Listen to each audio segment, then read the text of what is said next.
এদিকে রাজধানীর কোরবানির পশুর হাটগুলোতে নিরাপত্তা জোরদার করা হয়েছে বলে জানিয়েছে র্যাব মহাপরিচালক আহসান হাবিব পলাশ।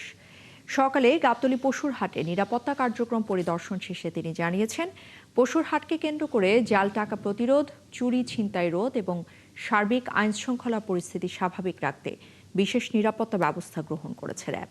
র্যাব ডিজি জানিয়েছেন, ক্রেতা বিক্রেতারা যেন নির্বিঘ্নে পশু কেনাবেচা করতে পারেন সে লক্ষ্যেই মোবাইল টিম এবং সাদা পোশাকে র্যাব সদস্যরা নিয়মিত টহল দিচ্ছেন।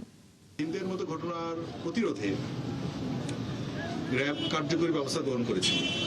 এই পরিস্থিতি মোকাবেলায় তাদের নিরাপত্তা চৌকির সংখ্যা এবং টহল সংখ্যা বৃদ্ধি করা হয়েছে। কোরবানির পশুর হাটে ক্রেতাদের ভোগান্তি রোধে কন্ট্রোল রুম এবং ওয়াচ টাওয়ার স্থাপন করা হয়েছে।